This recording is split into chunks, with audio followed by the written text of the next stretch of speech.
আসসালামু আলাইকুম। তো কালকে একটা ভিডিও দিছিলাম যে আমার এক আঙ্কেলের সাথে স্ক্যাম হয়েছে।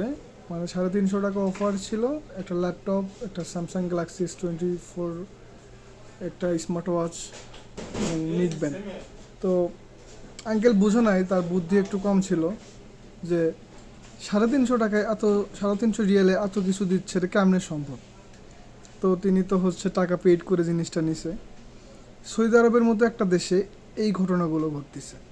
আমাদের বাংলাদেশে তো এই জিনিসটা অ্যাভেলেবেল, সৌদি আরবের মতো একটা দেশে এই জিনিসটা ঘটতেছে। তো যারা প্রবাসে আছেন,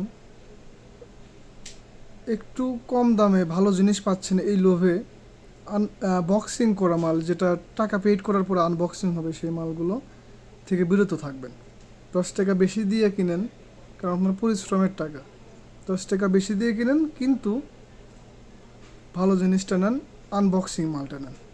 ধন্যবাদ।